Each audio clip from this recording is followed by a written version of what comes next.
In just a moment, Suspense with Ray Milland.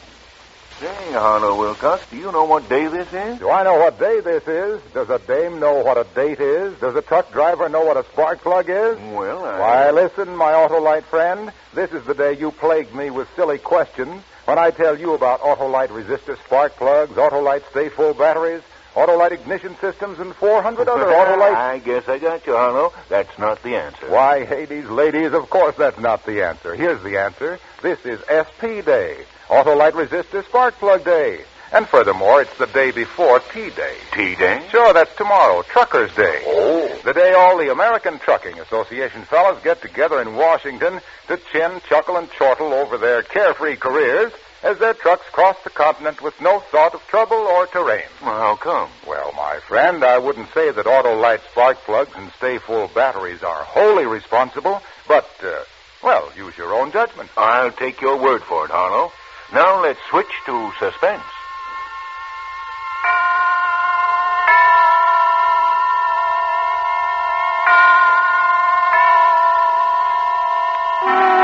Suspense.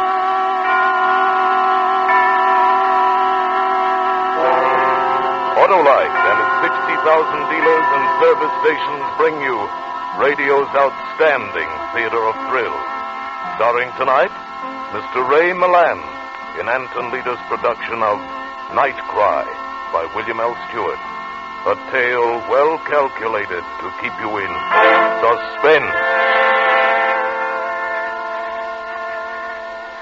Report to the captain of the Homicide Bureau, Manhattan. From Detective Lieutenant Mark Deglin. You know, we always say that the cat waits for the mouse to run, the dog waits for the cat to run, and the police wait for the killer to run. But if he's a smart killer, a real smart guy, he doesn't run at all, but just stands and laughs, or even walks quietly and easily away. He can really get away with murder.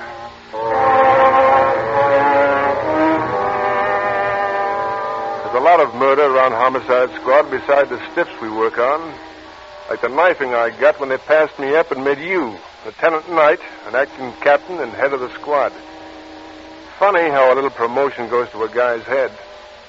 It was Friday that you got your promotion, and that evening, after you'd sent for me, I had to warm a chair outside until you were ready to see me. Remember? Captain Knight will see you now, Lieutenant. Well, that's sweet of him.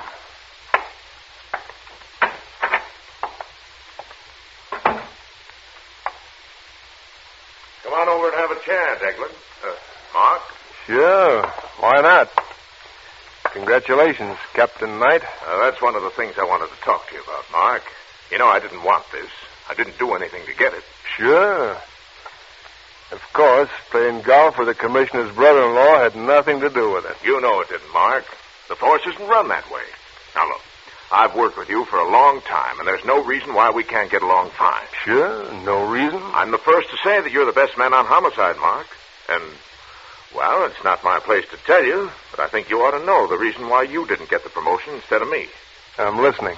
You know, Mark, the police department has come a long way from what it used to be. Now, take Homicide. It's no longer a question of one man going out and sapping some poor devil until he gets a confession. All of us, detectives, identification, lab men, telegraph, the medical examiner's office, we're all one big team. You know, that sounds like the commissioner's number 2 speech for the Rotarians. But it's true, Mark. And that's why the police board didn't give you this job. In an age of cooperation, you're still a one-man force. How many killers did I bring in during the last 5 years? Every one you went after. I know that, and so does the police board. But a lot of them had marks on them that they didn't have before you went after them. And some of them had to be carried in. Sure, but I got them, and quick. Some of them I even had booked before that team you mentioned got around to deciding what killed the victims. I know that, but there's always a chance that the next time you'll bring in some guy who had nothing to do with it. Yes? He's on his way. It's a call. Now, you and Riley will take it. Now, look, Mark. Yeah? Riley's a good teammate for you.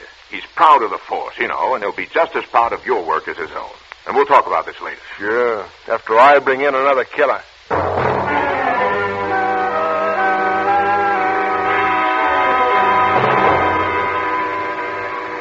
Where's the killing, Riley? In the 70s, near Riverside, a gambling joint. Some guy rolled a 7 the wrong way?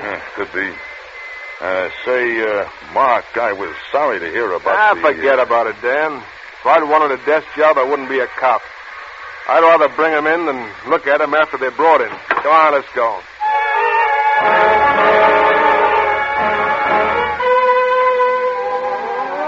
And for a minute, I didn't mind not getting the captaincy. There was something about being on a job, about starting out to look for a killer that beat anything in the world. We got to the big brownstone that was the gambling joint. Riley and I walked up the front stairs through the rain. The patrolman on the door let us in. There were 3 guys in the foyer. One of them was a good-looking guy in a dinner jacket, with a look in his eye that probably came from watching a lot of guys try to make a four the hard way. The second was a patrolman, still writing in his notebook. And the third was a guy on the floor, dead. He was partly on his side, and there was a knife in his back. He was wearing a suit that had cost plenty before he spoiled it by bleeding all over it. The patrolman saluted as we came up. Corcoran, sir. The doorman called me off the beat. The dead man's name is L.O. Morrison. Mr. Carlstrom here is the owner of the club, and he says... Save it, Corcoran, until we ask for it. Yes, sir. What do you think, Riley? He's dead, all right. Well, take another look at that stiff. He's got a fresh cut over one eye, which he must have gotten before he was killed. Yeah, you're right. He wouldn't be that bruised if he got it when he was killed. Well, let's find out how he got it. All right, you. Yes, Inspector? Not Inspector, Lieutenant. Lieutenant Deglin. Oh, yes, I've heard of you, Lieutenant Deglin. Well, stick around and get some first-hand knowledge. What kind of a joint is this? Well, this is a private club. The members have their own keys and let themselves. Oh, a key club, huh? Yes, that's right. Who'd the dead man have a fight with? Well, I don't like to say this, but he had a fight with Colonel Payne. I asked Mr. Payne to leave. Colonel Payne, isn't that the guy who was a war hero? Yes, that's right. War hero, huh? And he's still fighting the war. Well, having a key could come back after you threw him out. Yes, he could have come back. Was he alone? No, Miss Morgan Taylor was with him. Where does Payne live? Well, here's his address book, Lieutenant. Payne is in here. Thanks. Okay, Dan, you can finish up here. I think I'll look up this war hero. Mark, don't you think you ought to wait for the medical examiner and the ID boys to arrive? Why? I don't need the ME to tell me this guy is dead, nor identification to tell me he had a fight with Payne. This murder's tailor-made, and I'm going down and try Payne on for size.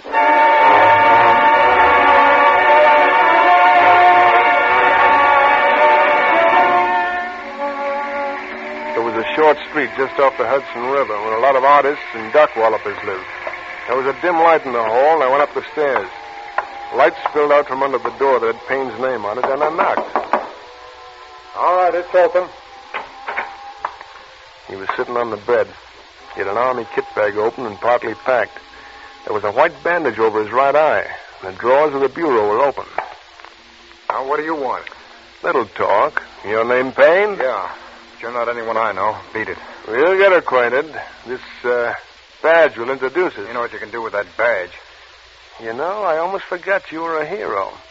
How long you been here, hero? Maybe an hour, now go on. Get out.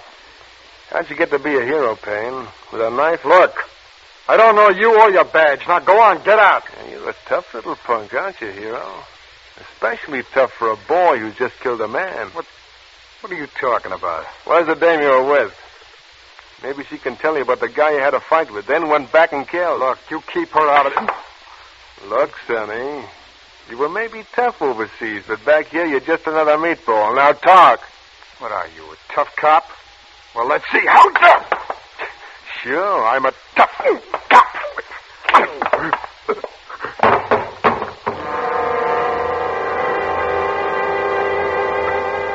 I hit him 3 times. No more than that. He fell. His head hit in the edge of the bed, then he slumped to the floor. His breathing was heavy for a minute, and then it stopped. I stood looking at him, rubbing my knuckles. Then I reached down and felt his wrist. He was dead. Well, there was another trial the taxpayers wouldn't have to pay for. I got up, went to the phone I'd seen in the hall.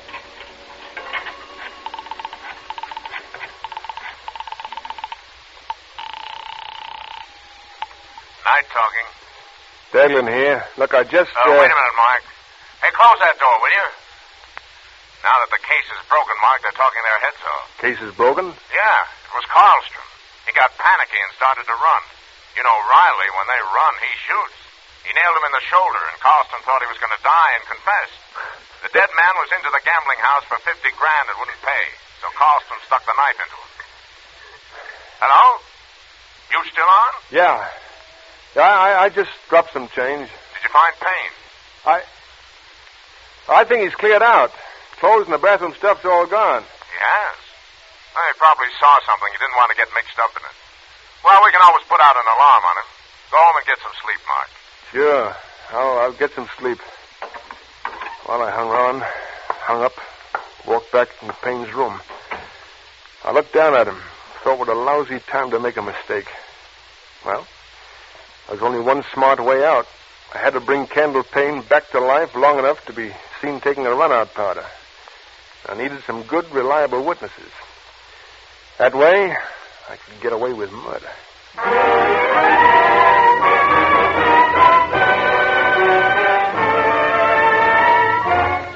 For Suspense, Autolite is bringing you Mr. Ray Milland in radio's outstanding theater of thrills, Suspense.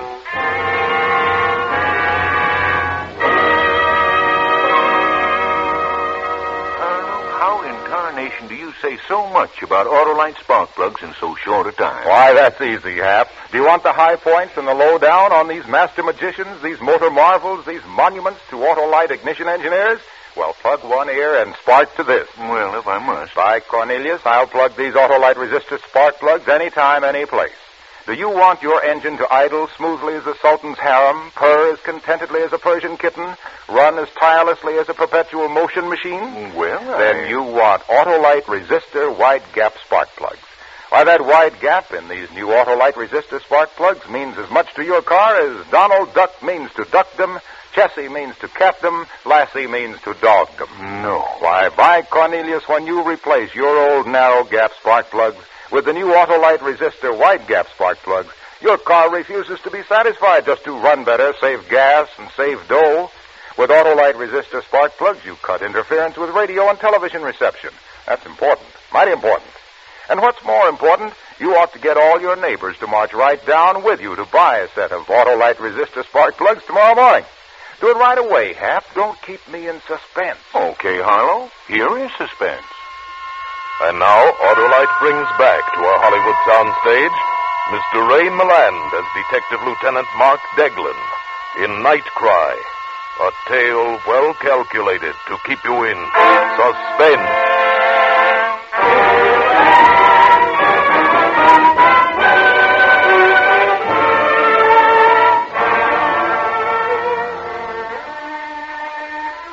As I said before, Captain Knight, the cat waits for the mouse to run, the dog waits for the cat to run, and the police wait for the killer to run. Only I wasn't going to run. I stood there and tried to figure how to have Candle Payne seen running away. After that, Payne would be just another guy who gets scared and beat it. I'd still be Lieutenant Mark Deglin, the guy who didn't make mistakes.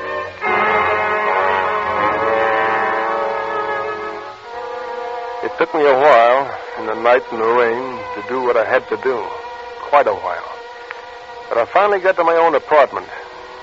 I still had Payne's kit bag with his name stenciled on the side, but I could get rid of that later. I tossed it on the floor behind my desk and went to sleep. When I got to headquarters the next morning, it was late. Payne's disappearance had the DA demanding we find him. Dan Riley was already out trying to trace Payne, and I could just imagine him bulldogging along from one witness to another. And then you said... Suppose you go up to Connecticut, Mark, and talk to Payne's girl, Morgan Taylor. Just routine. Just routine? Okay, I'll take care of it.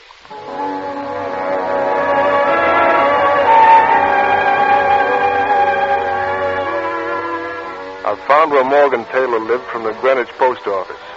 It was a low, rambling white house set back from a tree-lined road. The girl who answered my ring had dark hair that came down around her shoulders, and wide gray eyes that were sure and young and lovely. Yes. You Miss Morgan Taylor? Yes, I am. I'm Lieutenant Mark Deglin of the New York Police. Oh? You know where I can find Candle Payne? Oh, the silly fool. He said something about leaving last night, but I thought he was just being dramatic. When was this? Well, I went down to his place with him last night after we left the gambling club. I've been seeing a lot of Ken, but I just couldn't keep on. He was always getting into fights and picking arguments, so I told him I wouldn't see him anymore. That's when he said he'd leave. And that's the last time you saw him? Yes. But there's something else. Well, yes. It wasn't time for my train yet, so I walked around in the rain. Then I remembered that I had a date to meet Ken in town tonight, and I went back to tell him I wouldn't be there. But he wasn't in his room. I had no idea he'd really left. You think he might have gone back to the gambling club? Why do you ask that?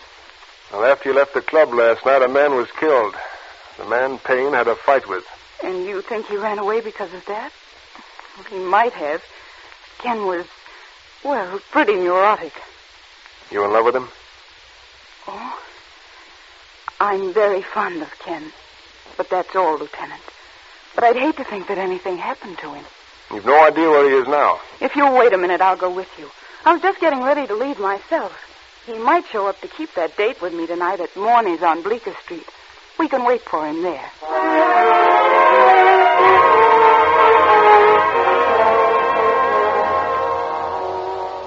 She rode back to New York with me. And after the first few miles, we stopped talking about Kendall Payne and talked about ourselves. She was really a beautiful gal. I kept glancing sideways at her profile. Maybe this case was going to turn out better than I thought. When we hit town, I called you, Captain Knight. Remember? I was doing, not mentioning what nice work it was turning into. And then Morgan and I went on to the restaurant.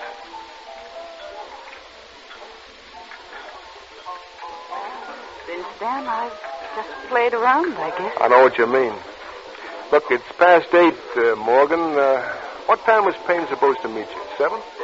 Yes. It looks as though I've been stood up. Well, he must be pretty scared to stand you up. If it were me, I'd risk even a murder rap to keep the date. Thank you, Mark. Want to take me to dinner? Well, it's a good thing you asked me. I was just about to put my handcuffs on you so you couldn't get away.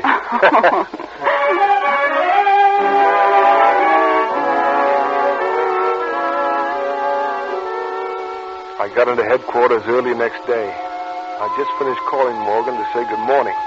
I'll make a date for that night. And the desk sergeant said that you wanted to see me. I went in, and Riley was with you. Well, we got a couple of things on Payne, Mark. We wanted you in on them. Sure. Dan, that was a nice job on Carlstrom. He was certainly a scared guy. You know, one thing about killers, they always make a break for it sooner or later. Yeah, most of them do.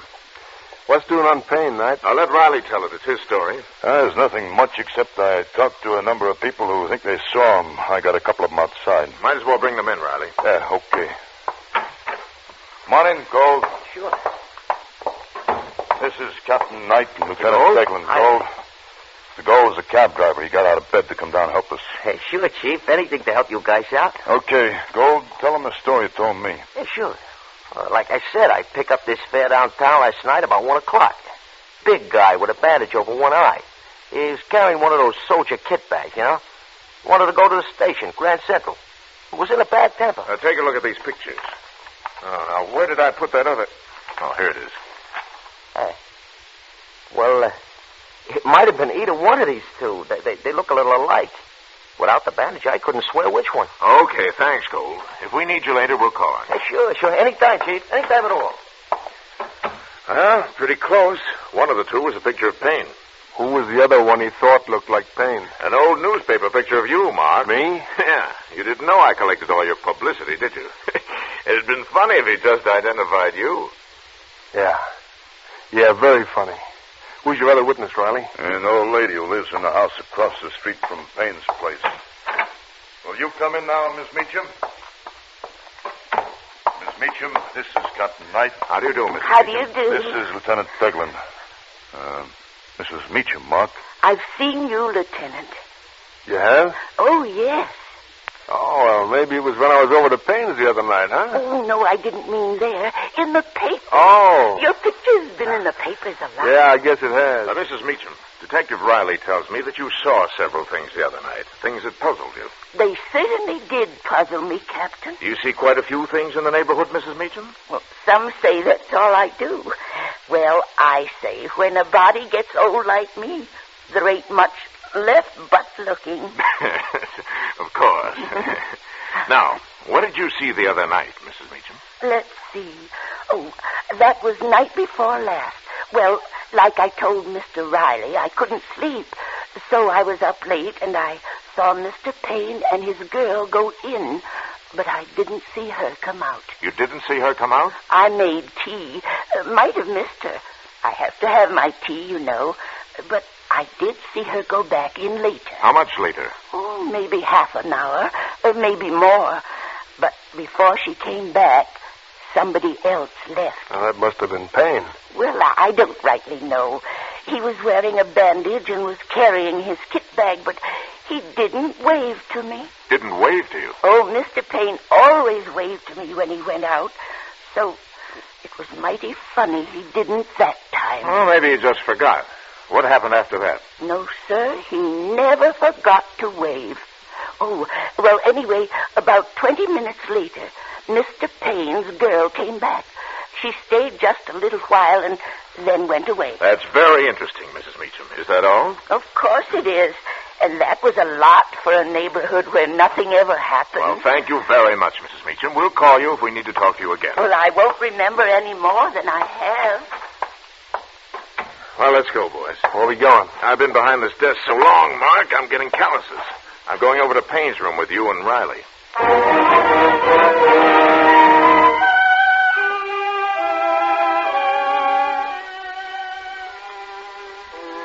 The room was as I remembered it, except there wasn't any body on the floor and the police technicians were there. Now, let's see now. The old lady says she saw the girl come in twice, but never saw her go out. Any other way out of here, Riley? Through the window. Let's take a look. You men through with this window? Yeah, all through, Captain. Found plenty of prints of some guy, probably this Payne. A few prints of a small man or woman. Uh-huh. Let's look at this window. I stood watching. You weren't going to find anything looking out of the window. Maybe they'd see the pry marks in the wood and find the satchwaits were missing. But that wouldn't mean a thing. Suddenly, Riley let go of the window and... Hey, watch it! It almost took my fingers off. Yeah, I'm sorry. Hey, Al. The sash cords have been cut and the sash weights are missing. So what? I see what you mean, Dan. The river's near here, isn't it?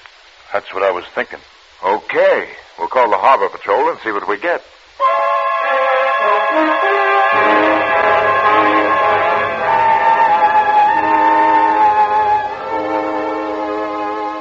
So Riley had finally bulldogged into something. The walk down to the river was shorter than the last time, it seemed. The police tug was stirring the mud of the river bottom with its grappling hook. When Payne's body finally came up, the dirty water cascaded from the blanket shroud and the sashweights dripped in mud. Well, that's that, boys. Payne didn't run away at all. Somebody killed him. I think we can wrap this one up fast. How'd you figure that, Knight? Now, it's easy, Mark. The girl had a fight with him. She's the only one seen going in the other night. Her prints are on the window. She probably killed him, dressed up in his clothes, made it look like he was leaving, then came back and dumped the body. It's the girl, all right. But listen, this Taylor girl couldn't carry a big guy like that. Couldn't she? She was in the ambulance service overseas, Mark, and carried soldiers around. Civilians aren't any heavier. I'm putting out a pickup on the girl.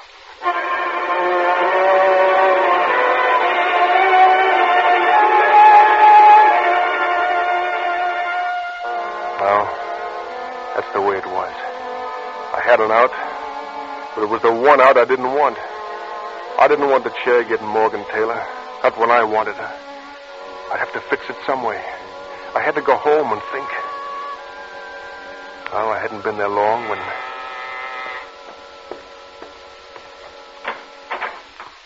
Morgan stood in the doorway. Her eyes tired and frightened. Her face white. She went past me without speaking and over to a chair.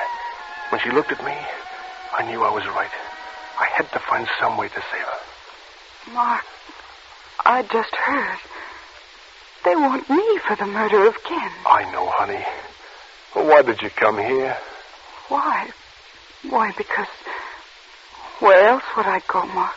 But you're not forgetting that I'm a cop, too. If you want to take me in, Mark, I'll understand. I only want to take you one place, Morgan. And that's not headquarters. But I've got to take you in. Whatever you say, Mark. But I'll get you out, honey. You won't be in there long enough to remember even what it looks like.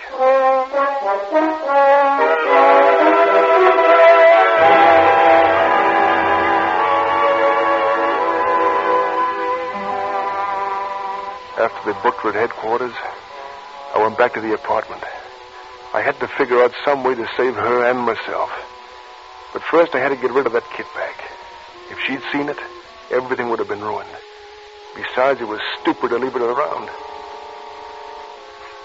Then I had an idea. There was one way out. That was to write this report to you, Captain Knight, and get out of the country. Then, when she was freed, she could join me. She was worth running for. Only wouldn't really be running. I was walking away. Well, that's that. So long, Captain Knight. I won't be seeing you. I picked up the kit bag with Payne's name on the side, went down the steps.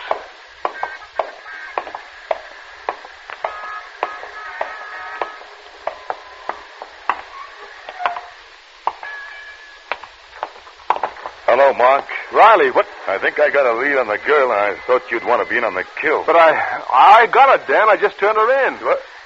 What? Where'd you find it? What's the bag? Oh, nothing, Dan, nothing. Handle Payne.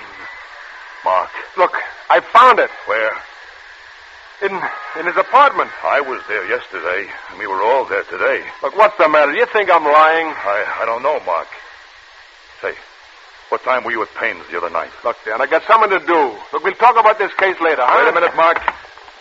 That cab driver picked out your picture as well as Payne's. The old lady said she'd seen you.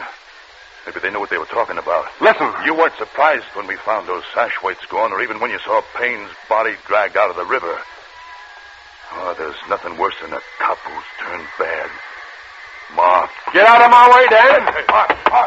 I had to run. Everything had been crowding in all day. That cab driver, the old lady, the kit bag. And now Riley, pushing in like a bulldog with his questions. I had to run and keep running. I had to get away before he could ask another question. Oh, don't run, Mark. Don't!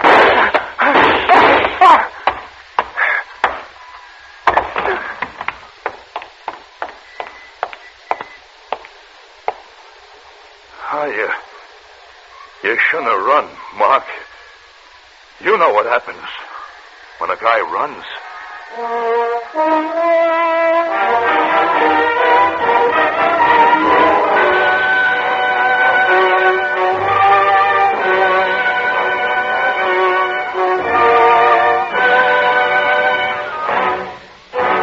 Thank you, Ray Milland, for a splendid performance. Mr. Milland will return in just a moment. Say, Harlow, what about Autolite's, What about Autolite resistor spark plugs, stay full batteries, ignition systems, and over 400 other automotive, aviation, and marine products? Yeah. Oh, let's save it for next week, Hap, while we salute the safest, surest, sanest drivers under the sun. And by Cornelius, I didn't say under the sod. That's the truck drivers of America, Hap. Dependable as a donut is dunkable, as a resistor spark plug is sparkable, as an Autolite product is superbable. Say, these wonderful truckers have got me wound upable. I'm delighted. I'm Autolighted. By Cornelius, I'm excited. Harlow, before these good friends have been good-nighted, remember... Autolite means spark plugs. Ignition-engineered resistor spark plugs. Autolite means batteries. Stay full batteries. Autolite means ignition systems. The lifeline of your car.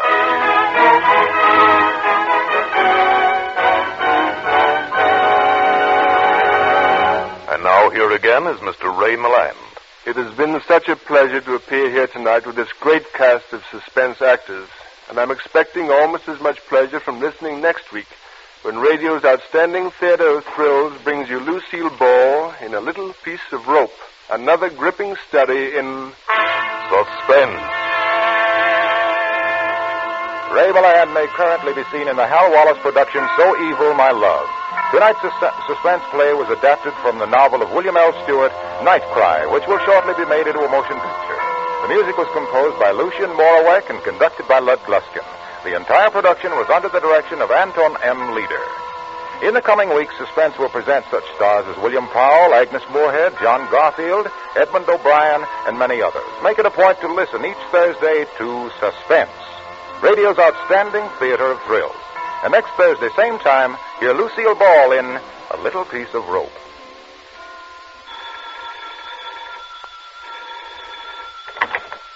This is the Autolite Suspense Show. Drive as if your life depends on it. It does. Good night. Switch to Autolite. This is CBS, the Columbia Broadcasting System.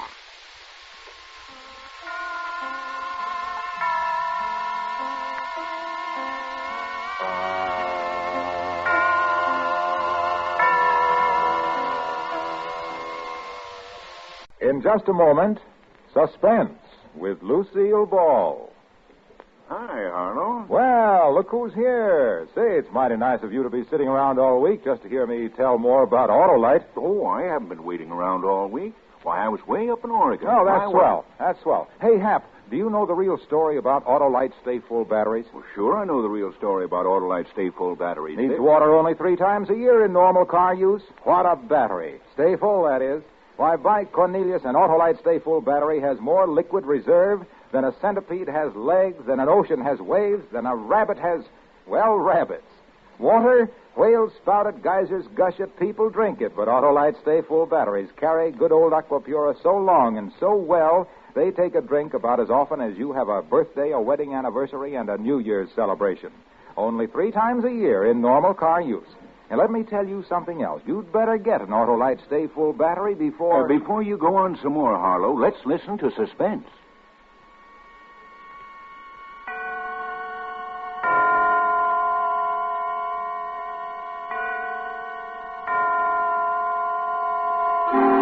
Suspense.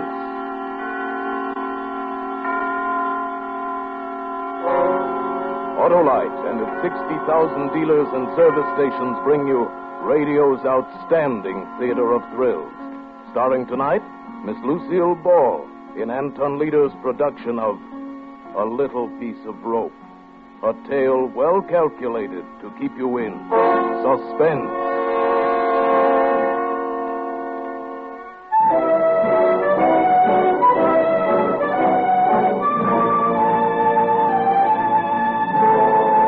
They said I'd never make good here in Hollywood. Everywhere I went, it was the same story. Sure, they'd see me, but the minute they took a look at my baby face, all I'd get was advice and excuses. No job. My last try was for a schoolgirl part. I was too baby-faced to even land that one. I was walking home, still wearing the school uniform that I'd bought to help me get the part, when I got the idea. Then I remembered another thing. It was years ago, reading an old copy of the Police Gazette in Grandpa's attic. Printed about 1880, I guess. With their falsely youthful faces, dressed as innocent schoolgirls, these vicious females haunt the vicinity of select young ladies' seminary. And with their airs of artless girlhood, they entice and trap unwary gentlemen. Some from the best of families.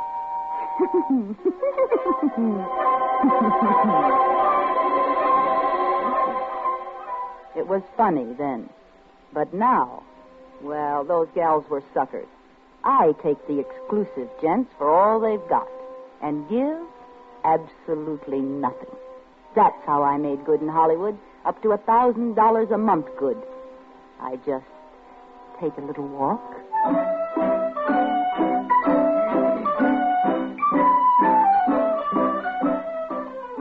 I've got uniforms for all the best schools, and I still have the baby face. So help me, lots of those kids look older than I do. When school's out, I let some old wolf pick me up. They always want to park up in the hills or some other lonely place. I drop my compact. He bends over to pick it up. I let him have it with a special little blackjack I carry.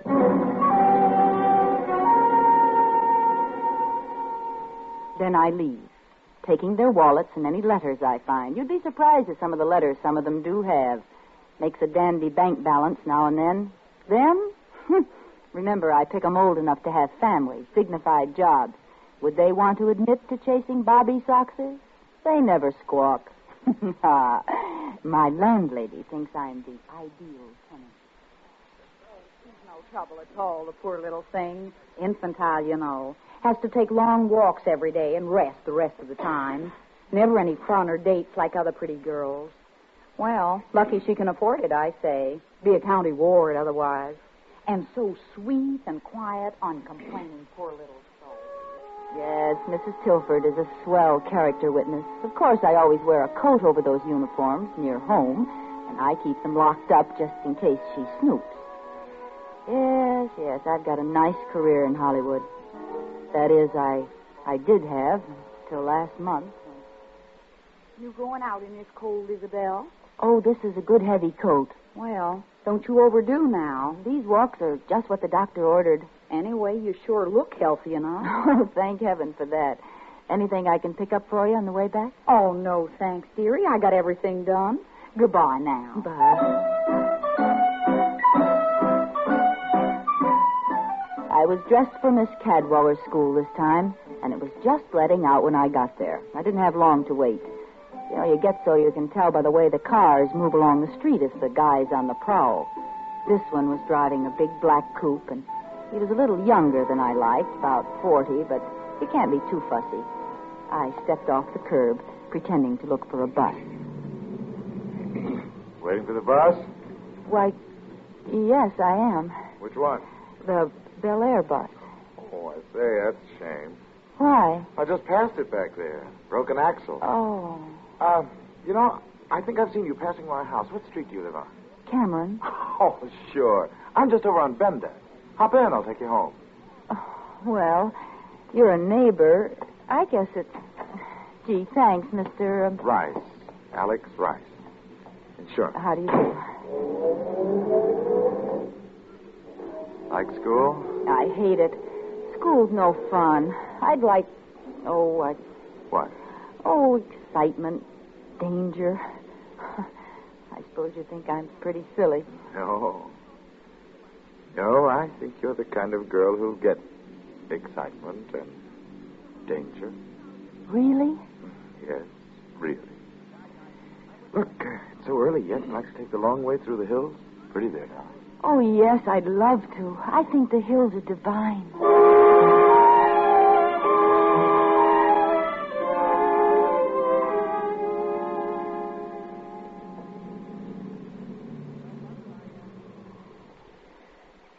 Oh, isn't it just out of this world? Yes. Yes, indeed. Oh. What's the initial on your bag for? The initial? Yeah. Irma? Oh. Inez? Ingeborg? Oh, Ingeborg. You made that up. No, it's Swedish. Imogene? No, Irene. Irene Taylor. A pretty name for a pretty girl. I'll bet. You have beautiful hair and eyes and a beautiful throat. Well, throat. Irene, you're very exciting. Oh, Mr. Rice, I dropped my compact. You don't need it. But it might get stepped on. You won't need it. But I want it now. Oh, I know. Don't yell so. Here, I'll get it for you. Oh! Character, huh? Well, here, roll back a little. There. Well, what do you know? Rope. Now, why would a guy carry a piece of rope in his inside breast pocket?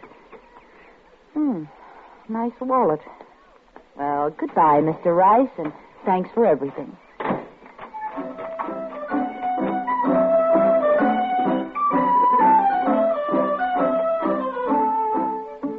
Back home, I showered and changed and settled down to see what was in this wallet worth keeping. Only about $50. What made it so thick was a lot of newspaper clippings.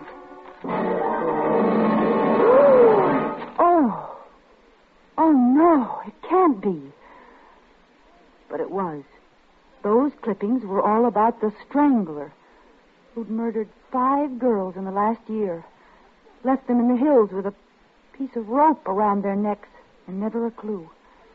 And Alexander Rice carried his press notices.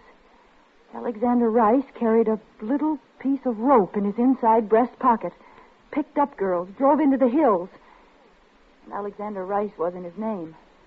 No, his driver's license said Benjamin Carney. I had picked up and slugged the Strangler. My latest sucker was the most dangerous man in the country.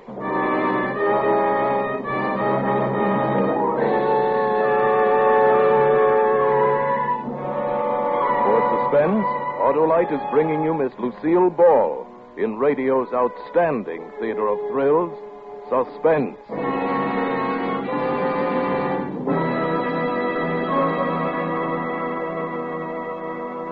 Hey there, neighbor. I didn't get going very well on those Autolite stay-full batteries. Now, look here, Harlow Wilcox. Never mind. I'm right back in there pitching. See if I could only tell you about every one of those 400 Autolite automotive, aviation, and marine products.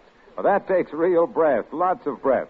And while I'm not as short on taking breath as an Autolite stay-full battery is on taking a drink, not by a jugful, even I just haven't got enough breath for that. Well, if you just stop talking so I much... can sure wind up and sound off on those Autolite stay-full batteries, though. Making camels look like topers is just the beginning with them. They've got oversized electrical capacity plus fiberglass insulation. You know what that means, my friend? Well, sure, I know what that means. It means you should find out for yourself how long these batteries are bound to live. You'd have to hibernate like Rip Van Winkle. I guess you could at that if you had an Autolite stay-full battery in your car. I've got an Autolite. By the way those Autolite engineers designed that Autolite stay-full battery is so darned ingenious by Cornelius that you could pay as little attention to your Autolite stay-full battery as Rip Van Winkle did to old Father Time. Go down to your Autolite dealer and get one right away. There's no better buy in batteries, my boy, because no better batteries be behind the byline of Barlow Bilcox. Now, look, Wilcox. Oh, you got bees in my bonnet now. If you'll only pipe down, we'll hear some more of Suspense. And now, Autolite brings back to a Hollywood soundstage Miss Lucille Ball as Isabel in A Little Piece of Rope. A tale well calculated to keep you in suspense.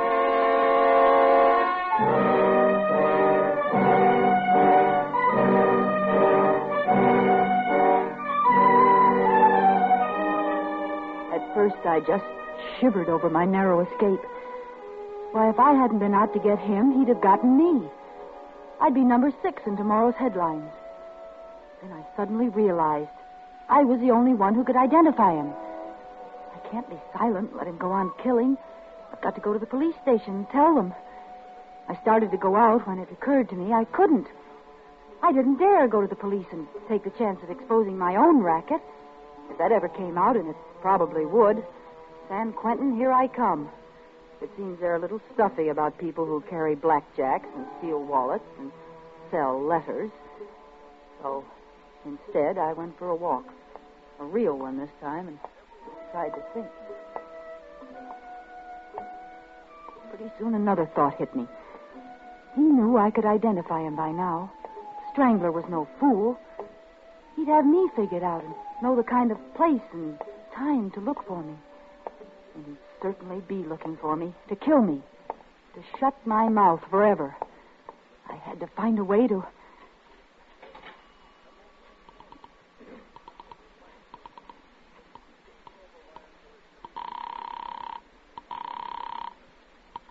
City Desk, Thompson. I know who the Strangler is. Who's this? I can't tell you that. Oh, I see. Well, what can you tell me? You know his name? Benjamin Carney. Carney? C-A-R-N-E-Y, 11568 Boydell Street. Yeah, description? About 40, 5'9" or 10, 160 pounds, dark hair, eyes, skin, even features. Not ugly, not handsome. Drives a big black coupe, late model. Got it. Any identifying marks? Mustache? No, nothing. And how do you know this guy's the Strangler? I just know. Goodbye. Hey, wait a minute. So you can trace the call?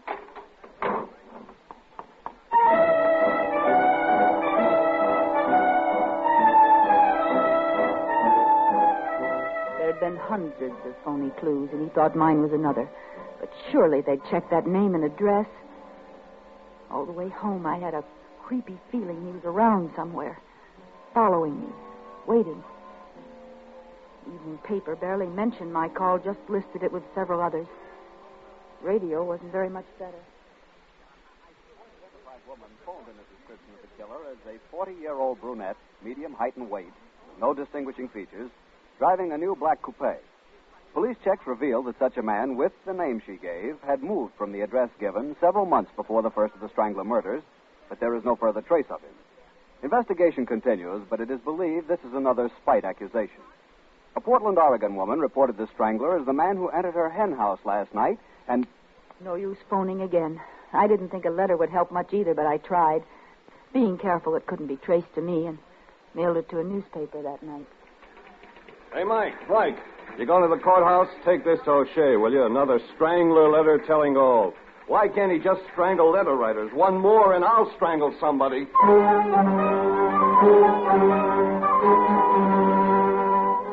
Another failure. The letter wasn't even printed. I was getting jumpy from being cooped up like a prisoner. What if he couldn't find me as long as I stayed home? I was losing money every day I didn't pull my act. I could leave town, but why should I give up this good thing, my perfect setup? I've been doing fine. In another year, I could quit the racket, make friends, invest my money, maybe even get married. But now this had happened. I'd never be safe. Not as long as we both lived. I finally faced it. I have to find him and kill him.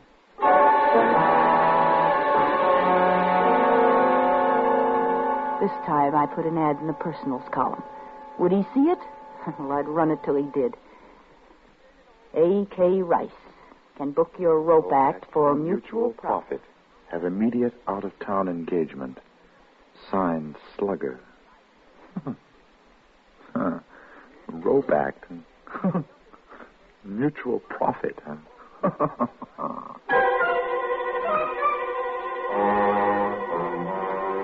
I knew that would get him because it sounded like blackmail. And by pretending to fall for a shakedown, he'd hope to get close enough to kill me. Only it was going to be the other way around. And so our strange correspondence began. He answered right away. Slugger, interested in offer. Send details, box 047M298, Rice. I had him hooked. I didn't lose any time writing. Dear Mr. Rice, I have an invention which I think you'll want for your rope act. It's expensive, but remember, it's completely silent. And yours exclusively if we agree on terms.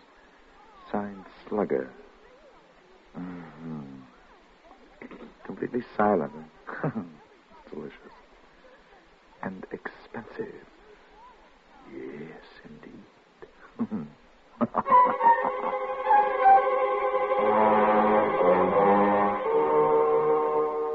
Slugger, give price and details of contract. Rice. So close now. I couldn't afford the slightest mistake now or... Dear Mr. Rice, 5,000 cash buys complete assortment of paper and leather goods. Time and place of meeting must be my choice, but decide fast. I must leave town immediately. Signed, Slugger. P.S. You should never have left that snapshot in your wallet. It's awfully good of you. Snapshot? I thought Oh, no. I didn't burn it. So, the little lady's in a jam. Needs money to hide out. And I can help her make her get away. Oh, I can indeed.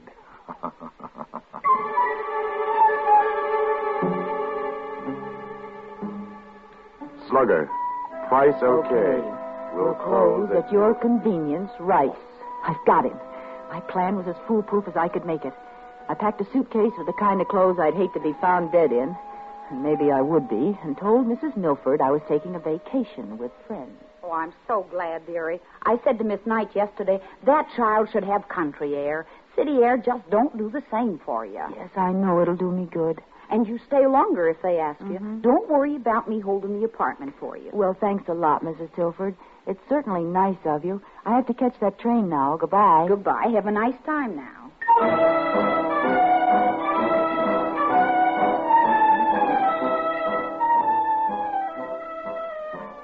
I took those awful clothes to the bus depot, changed, washed, and let the soap dry on my face till it was white and shiny and 10 years older. With my hair skinned back tight under an old beret, I saw a stranger in the mirror. Baby face was gone. Good. No one had noticed me, and looking like this, nobody would. Then I walked to another apartment I'd rented by phone last week. It was in a dingy neighborhood.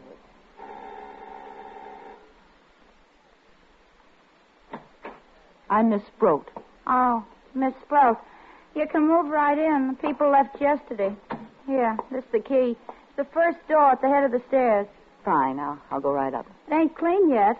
Them stairs bother me so. No, I'd really rather do it myself, thank you. Well, I'll just leave you alone then.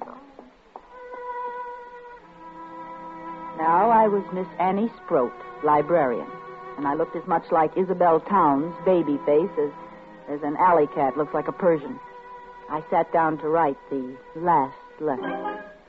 Dear Mr. Rice, come to 609 Fitzgilbert Place at 10 p.m. Friday. And don't try to come near me, or I'll scream my head off. Tap 5 times, come in, and stand right by the door while we make sure neither of us is double-crossing the other. Have the money in an unsealed envelope. I want that traveling money, but I'd rather take a chance on the cops than on you, so follow instructions. Slugger. You fool. You baby-faced fool.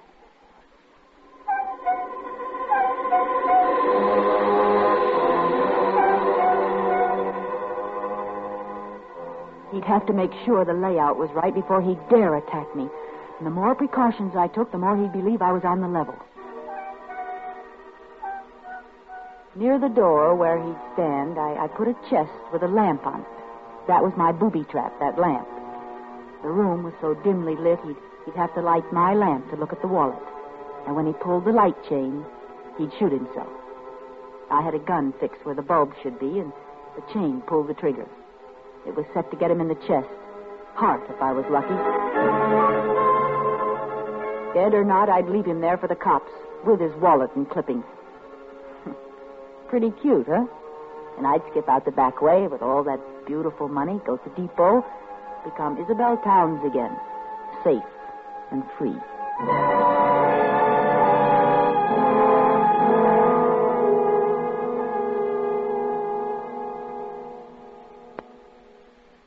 I wore gloves all the time I was there, and the suitcase with Isabel Towns' identity in it was ready by the back door. The hours passed like centuries. And the old house creaked like a sick old man in a squeaky bed. Of course, it might be the house, or it might be someone on the stairs. And then it was 10 o'clock.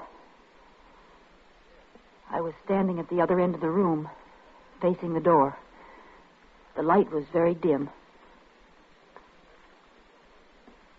I heard the feet coming up the stairs, or was it just the creaking of the old house? No.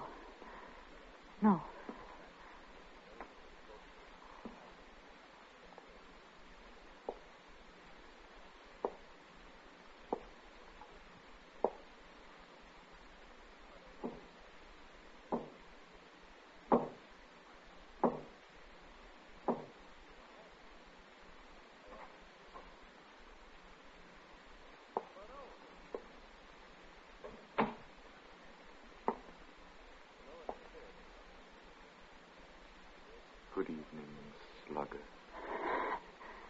You see, I'm prompt, Slugger. Stand where you are.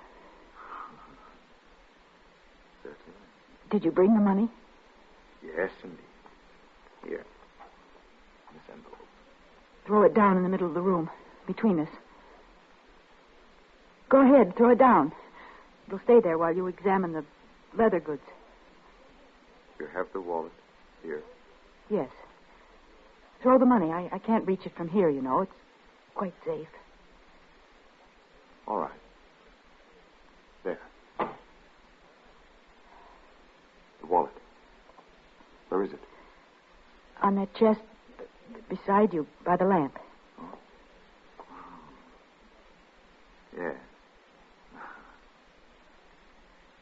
Well, thanks, Slugger. Aren't you going to look to see that everything's there? Why should I? I trust you. So long, babyface. See you around. He's gotten away, alive. He must have guessed I'd done something to the lamp. So he was still alive and still dangerous. But at least I had the money, the $5,000. I picked up the envelope and opened it.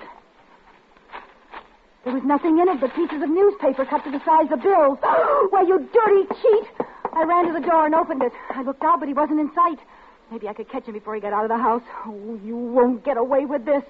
I stepped into the hall, and before I could turn, I felt the rope around my neck. His hands were pulling it tight. Oh, baby. I told you I'd see you around. Didn't I?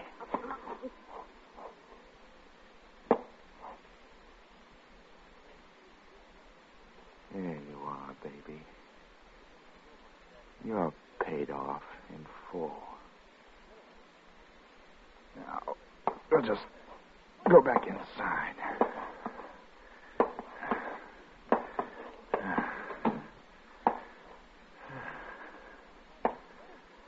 Let's see.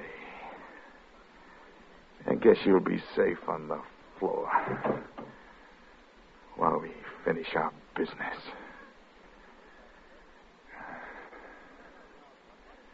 Now, I'll take a look at that wallet, baby. You might have held out some of those clippings. I'll just turn on this light. Oh!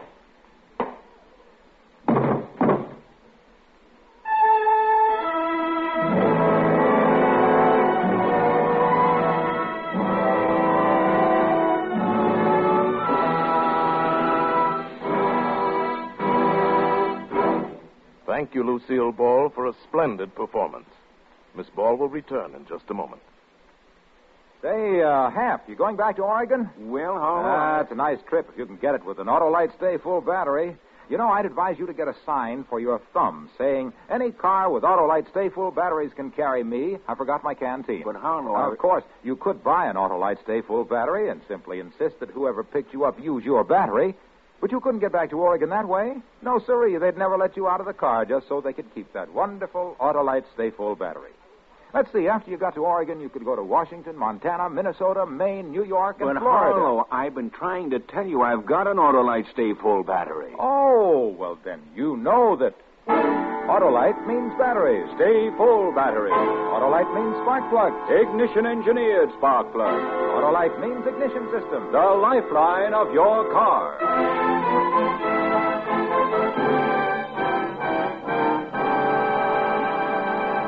And now here again is Miss Lucille Ball.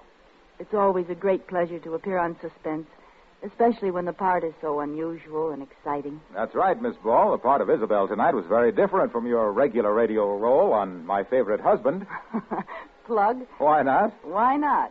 Something like, listen to Lucille Ball as Liz Cougat on My Favorite Husband every Saturday night. Over your favorite CBS station. All right? Wonderful. And I hope all of you will be listening next week when Suspense presents William Powell in a role that's also different from the parts he's been playing lately. He's playing a man who's just stolen $250,000 and then finds out that... But you'll hear about it next Thursday when Suspense brings you Give Me Liberty, another gripping study in... Suspense.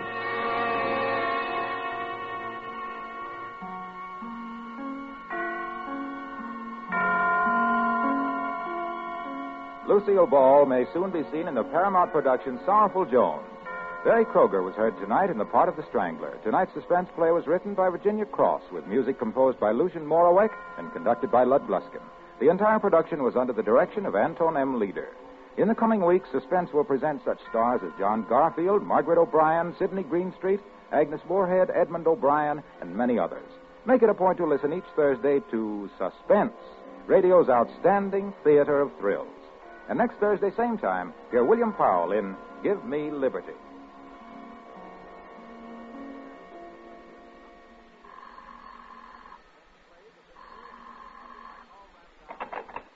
This is the Autolite Suspense Show. Here's your party, Miss Ball. We should all support our local community chest in their drives for fun. Money is badly needed for aid to the handicapped, child care, hospitals, clinics, and a host of other humanitarian services. Subscribe to your local community chest.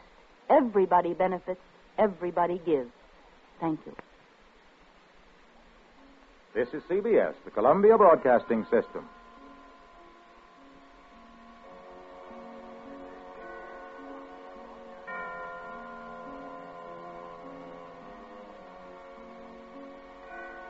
In just a moment, Suspense with William Powell. Oh, Hap, here comes Harlow Wilcox. No, Betty forgets I already have 2 sets of Autolite resistor spark plugs and tries to high-pressure me into buying another one. Well, hello there, friend. Mr. Wilcox. Hello. Hey, Hap, you look a little worried. Car not running right, maybe? Why... Spark plug trouble? Well, not at all. Ah, listen, pal. What you need is a set of those sensational new ignition-engineered Autolite resistor spark plugs. But, Harlow, Why, the get-up-and-go a spark-weary engine gets from Autolite resistor spark plugs will turn your gloom to glee. Look, Harlow, I already Why, have... when you replace your old narrow-gap spark plugs with wide-gap Autolite resistor spark plugs, why, Cornelius, you can actually tell the difference in your car. Your engine idles smoother. Harlow, wait a minute. I'll listen to you and my engine later, but... Yes, but right now, let's listen to Suspense.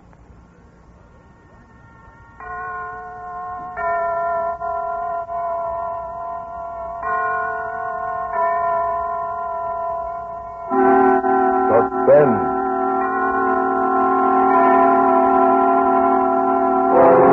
Autolite and its 60,000 dealers and service stations bring you radio's outstanding theater of thrills. Starring tonight, William Powell in Anton Leader's production of Give Me Liberty. A tale well calculated to keep you in suspense.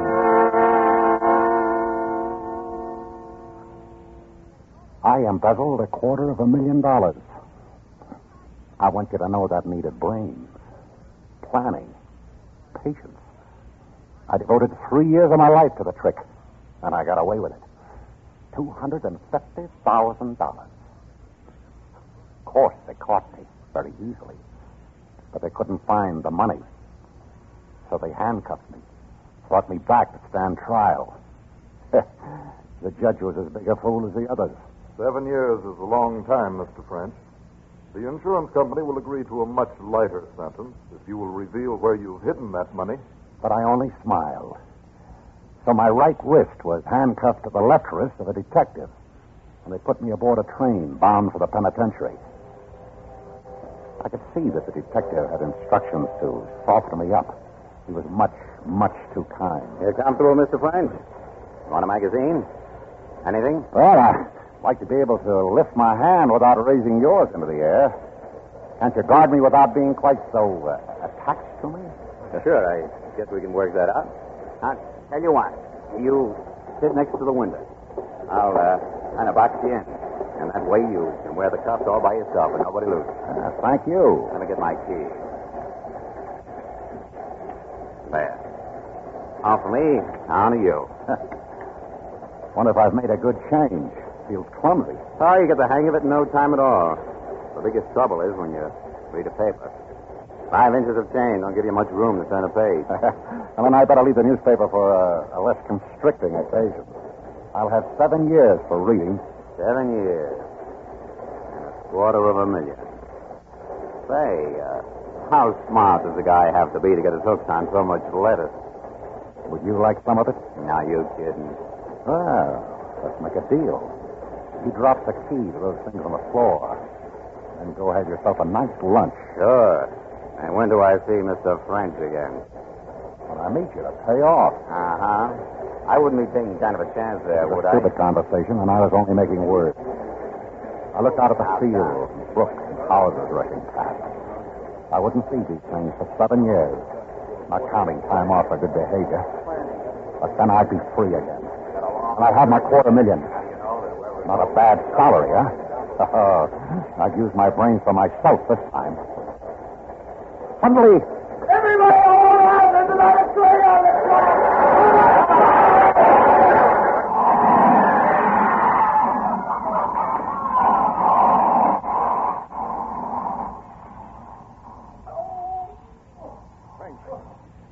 You all right? I see the court. A car lay on its side in flames. And those passengers that could move scrambled through the broken windows, paying no attention to a helpless man in handcuffs. Frank. Give me a hand. It was a detective. His legs pinned by the wreckage. Move, will you? You want to see me roasted? What can I do with my hands like this? What do you carry the key? What do you want with a key? You can pull me out by an arm, can't you? You can grab me by the head. You thick-headed fool, we'll both die here if I can't use my hands. You can use them good enough. Where's the key? I can't find it. Frank, it ain't in my pocket. Look on the floor. You're a liar. Frank, my shoes are on fire. Please. The only weapon was a suitcase. Yeah. I kicked him in the face. I bashed the suitcase on his head. And he didn't have the key. I emptied his pocket down to the last crumb of tobacco. But the fire crept closer. He hadn't the key to the handcuffs. And I wanted it. Because this wouldn't be an escape. This would be a disappearance. Oh, what a chance. What a chance. I'd have my liberty. And I'd have my money. I threw away his pistol. I wouldn't need a gun. I used my head. Squeezed my college ring on his finger. I switched wallets. Is there anybody in that car? He's this way. Over here. There was a conductor out there. A crowd of passengers. I got to the opposite side of the car. No one. Not a soul. And there wasn't a splinter of glass left in the window. I went down the side of the car, cleared the wheels, and struck the ground running. A few moments, a few hundred steps, and I was safe in the dark. I was free. They think I was dead. And I had $250,000.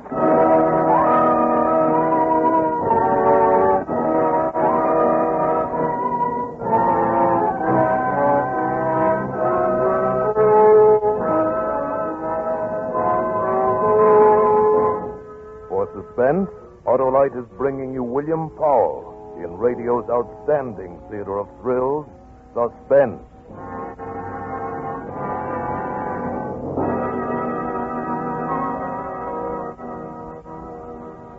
Hap, my friend, have you ever heard a conversation between two cars?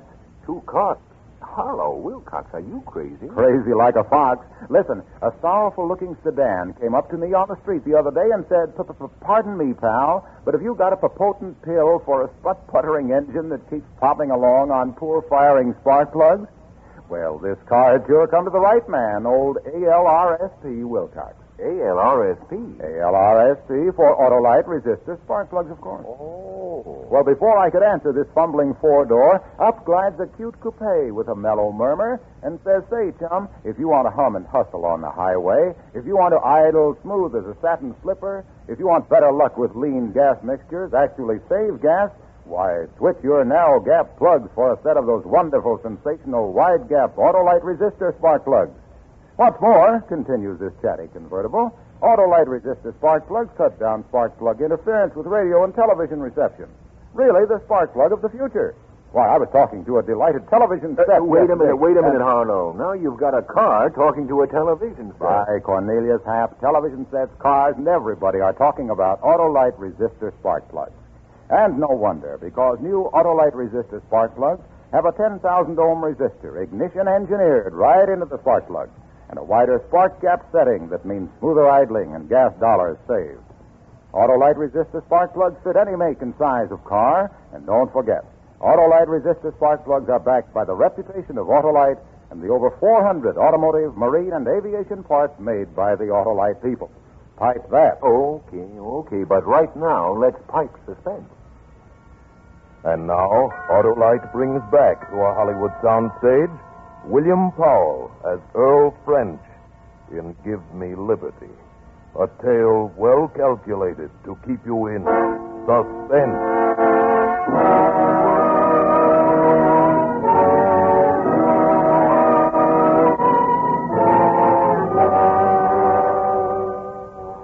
My first job after escaping was to break out of those manacles. I sat in a wheat field, holding my hands overhead so the blood would run through my hands and wrists and leave them slim. It didn't work. I tried that until my shoulders were in agony, and it didn't work. I couldn't snap the chain. I twisted. I pulled it. Tried to fling my hands apart, and it wouldn't break. I rubbed it against stones until my skin was torn and bleeding, and it wouldn't break.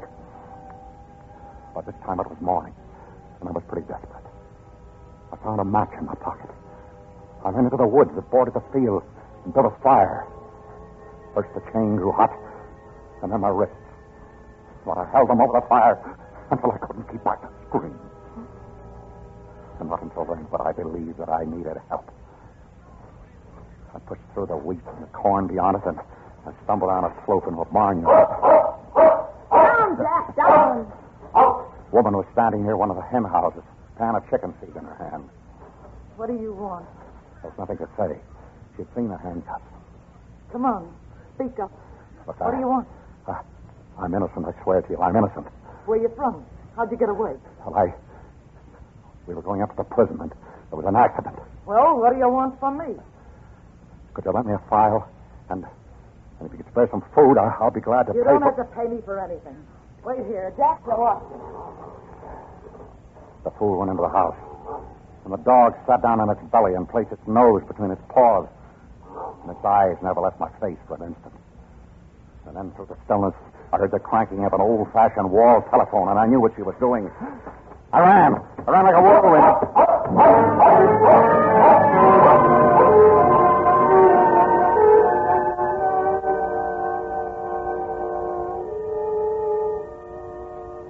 I couldn't get them off. I couldn't get the handcuffs off. I couldn't get anything to eat. I couldn't show myself. You know what it means to see food all about you and not be able to buy it? Don't tell me I could have eaten corn and fruit and roots. I can tell you the nature of every dog in that area, and the feel of every barbed wire fence, and the spang and roar of every rifle and shotgun.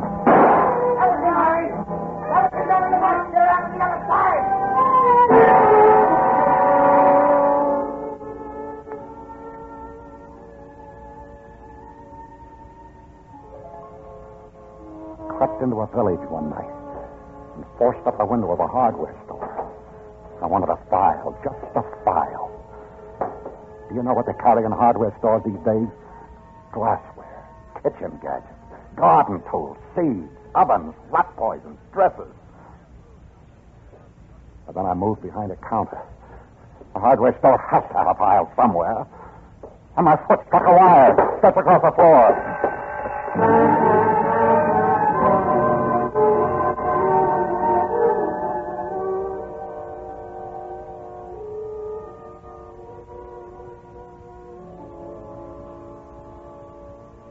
How tired have you been? Have you ever been so tired that your eyes felt like stones in your head? So weary that your jaw hung slack and your tongue seemed thick and heavy in your mouth? There were times when I thought I'd die. And on the evening of the fourth day of my liberty, I crawled quietly to the garbage can back of a roadside diner and began to paw about for something I could eat. There was a step behind me. I whirled about. It was a boy. We looked at each other for a long moment. He was waiting for me to speak. I said, "Hello, Sonny. Hello. You live in this neighborhood?" Yeah. I don't. I'm traveling. With handcuffs on? Oh, these? Yeah, a friend put them on me for a joke. Say, that gives me an idea, Sonny. Would you do me a big favor? Depends upon how big. Well, big to me, anyway. Sonny, it's worth $10 to be able to have these handcuffs off before my friend shows up. Look, can you get me a file or chop them off with an axe, something like that, so I can have a laugh on him? No. Look, I'll let you keep them. They're fun. Nope. Oh. Well, then, would you do something else for me? Depends. I'm a little embarrassed about going into the lunch wagon like this. Look, would you step in there and buy a few hamburgers for me? How much? Same $10. For a couple of hamburgers? Why not? Then maybe you'd change your mind about the file. Let's see the money. I got it right here in my pocket, ready to jump into your hand. Hey, there are lots of things that a boy can buy with $10. Ah, there we are. How do I know it's good? Don't you trust me? Drop it on the ground. Drop it? Why? You drop it and back away. Then I'll pick it up. Oh, hey, that's very smart. How's that? Far enough? I guess. He picked it up and began to walk around the diner. But when he was out of reach, he broke into a run.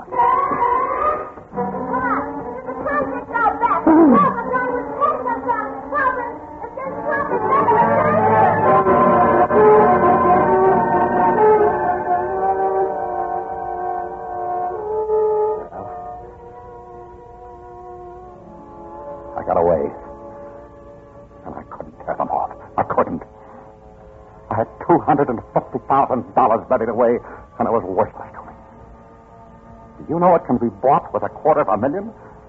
Why, a man's soul can be bought for less than $250,000. And I couldn't buy a 10-cent file. I spent that night in a nest of cast-off railway ties attached to a siding.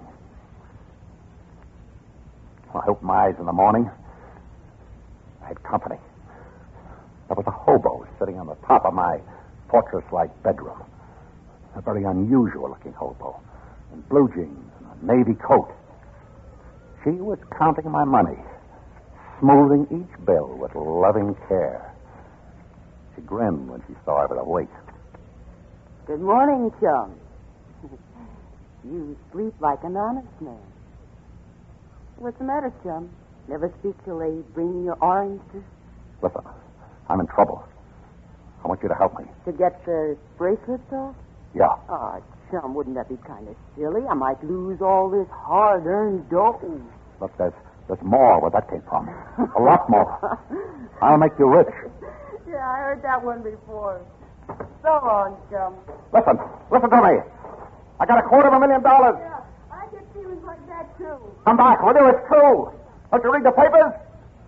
I'm Earl French. I never heard of you. And where would you get that much dough? Look, go into town and buy one of the newspapers of 6 days ago. That'll tell you. Tell me what? Don't people read anymore? Earl French, the embezzler. I stole $250,000. And you're wearing those things so you won't pick your own pocket. Don't try to be clever. I died in the train wreck near Scottsville. Hey, you're so sure about that, chum. You croaked only a few days ago. No, you fool. They only think I did. Now, you get those newspapers. You come back here with a file and some food. No, don't order me around, chum. If you're a corpse, I won't take it from you. And if you're not a corpse, I'll poke you in the eye. Just play it easy, huh? Yeah, maybe I'll be back. Could happen. I waited for her all through that long, blistering day. Crouching within those four walls of railway ties. I lay there like a trapped animal. And yet I knew she'd be back. She couldn't resist it. Cheap little thing like that. I knew she'd be back. Chum, it seems you were a very important guy in your time. You saw the papers? Yeah, and I got good news for you. Mr. French, you're now burnt to a crisp. That's the way they found you in the train. Recognize me by the ring on my finger? Yeah. Well, you're dead, all right. You and $250,000. Well, we'll come to that later. You get to work with the file. No. You're giving orders again, and I told you I don't like it. Give me that file. It's right here in my jeans. And that's where it stays until you lead me to my share of that dough. Oh, you'll get it. You'll get it. Chum, listen to Mama. I can pick up 500 fish by turning in an escaped prisoner, or you can dig up that treasure chest and buy this file for half the plunder. It's 400 miles away. It's a fair distance. But I can't ride a train or a bus with these on my wrists. It's okay, chum. We'll walk. 400 miles? I've done it before. We'll be seen. Not at night. How'll I eat? Where will we sleep? You'll sleep in the woods, and I'll bring the grub to you. Me, I'll sleep in town, where I'll be snug and safe. You don't take this file from me, chum. Not till I see my half of that dough.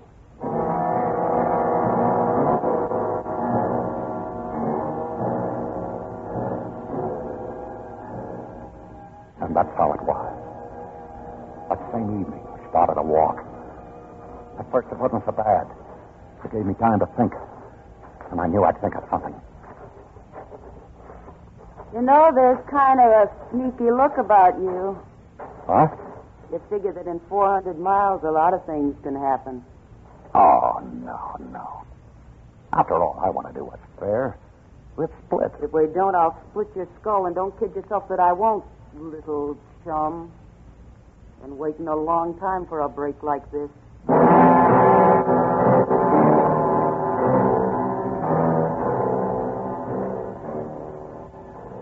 We walked, with the handcuffs digging so deep into my flesh that I began to believe they were a part of me.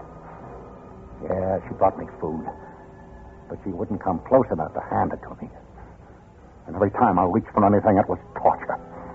My hands and wrists were a mass of misery, as though her pet animals on a leash.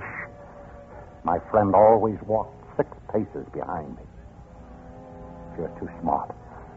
And I realized that I had to get away from her, and soon. And the morning I decided to do it, she found me a shack to hole up in. I could hardly wait for her to leave and go back into town. Yeah, this shack looks good. I'll meet you back here tonight. All right. See you tonight. That's the way I like you, chum. Nice and agreeable. Well, why not? Why shouldn't I be?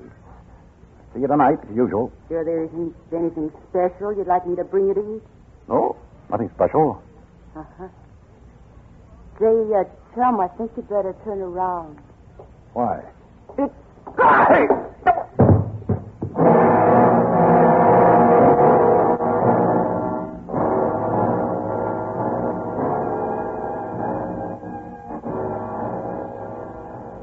When I awoke, with a dull ache filling my head, I found myself neatly trussed up.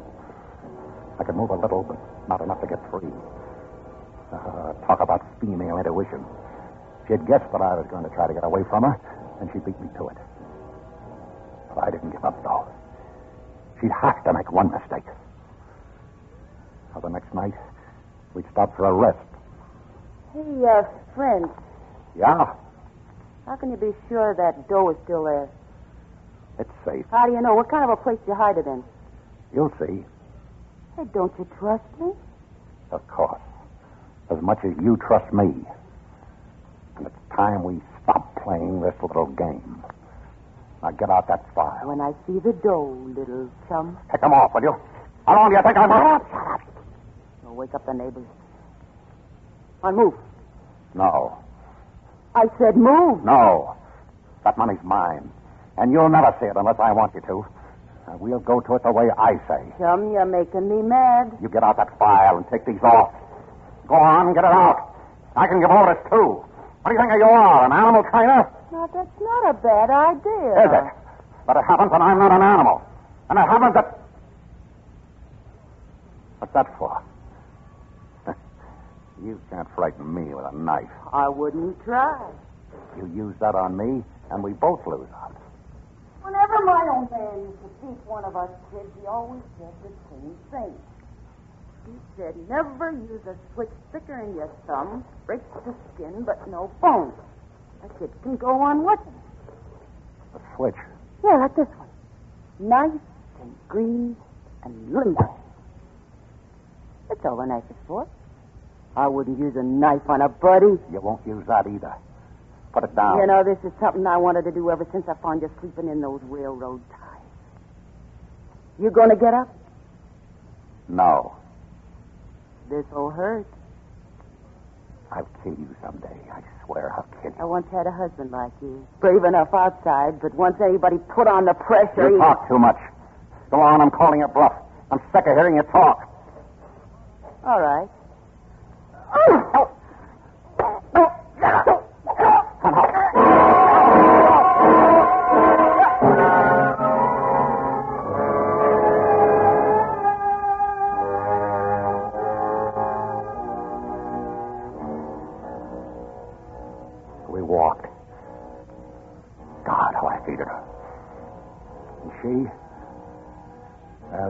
sure she'd beat me down altogether because she didn't even bother now to taunt me anymore.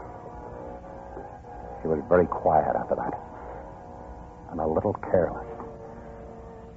I'd stop now and then, and she'd bump into me in the darkness. But she'd always stop gleaming before I could get my hands on her. Well, all things must end. Our pilgrimage ended one morning when I said, "Here it is, What? the money. Where? We're standing over it." You up to some sneaky trick again? We're standing in the middle of a highway. You didn't do any digging here, chum. Look, there's a culvert running under the road here. A 24-inch pipe. Come into the ditch. I'll show you. You didn't stick that dough into the pipe. Must have washed away. Not in the pipe. It's in a deep crevice between the pipe and the concrete. Pull out some of those stones. You pull them out. What, with these hands? Why, I can't touch anything without screaming. Pull them out. Friends, help me if this is a gag. She believed me. She had to. She saw the truth in my eyes. The money was there, my $250,000. She bent over to tug at the stones. She turned her back to me for the first time. And that was it. That was the mistake I was waiting for. A fine fall on a cross. Down on her head. The back of her neck. Her head. Ah, the pain. The pain I wrist. Ah, but I didn't care. I didn't care.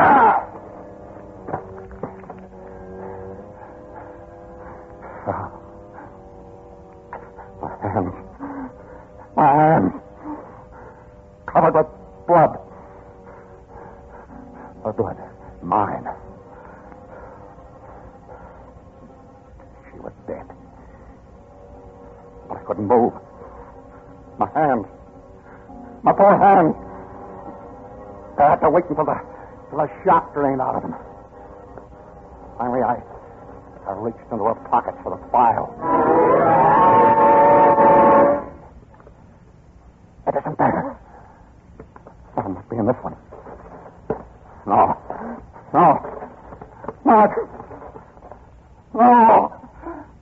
No file. She hasn't got a file. She never had one. Ah, the cheat. The dirty little cheat. Come on. Come on, little children. Come on. Come on, you babies. 250,000 beautiful little babies. Come on. Oh.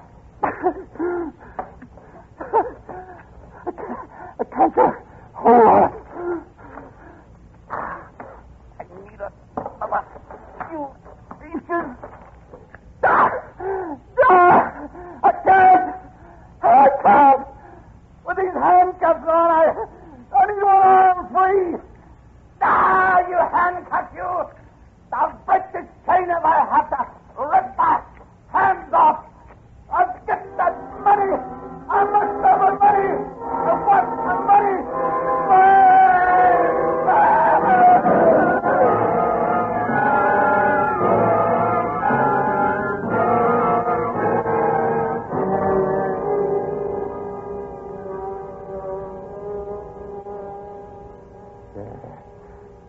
Money.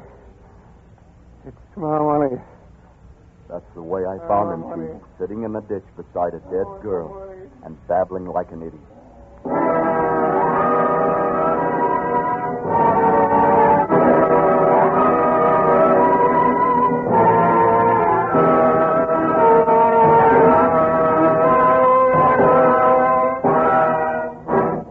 Thank you, William Paul, for a splendid performance. Mr. Paul returns in just a moment.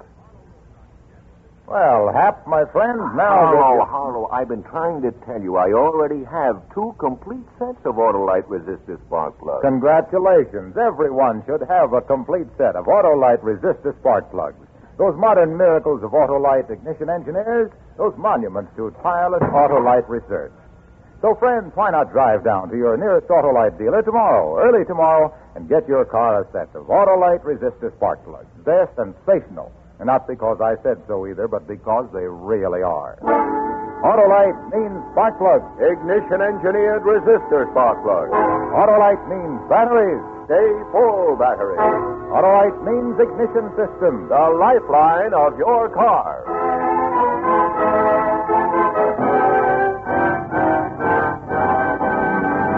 And now here again is William Powell. My thanks to the fine cast of Suspense actors who helped to make my appearance here so pleasant an experience. I'm a regular listener to radio's outstanding theater thrills, and I'll be tuned in next time to hear John Garfield in Death Sentence, another gripping study in Suspense. William Powell appeared by arrangement with Metro-Goldwyn-Mayer Studios, producers of the Technicolor production The Three Musketeers, starring Lana Turner, Gene Kelly, June Allison, and Van Heflin. Tonight's suspense play was written by Herb Meadow, with music composed by Lucien Morawek and conducted by Lutz Lustian. Ann Morrison played the part of the hobo. The entire production was under the direction of Anton M. Leader. This is the Autolite Suspense Show. Subscribe to your local community chest. Everybody benefits. Everybody gives. Good night. This is CBS, the Columbia Broadcasting System.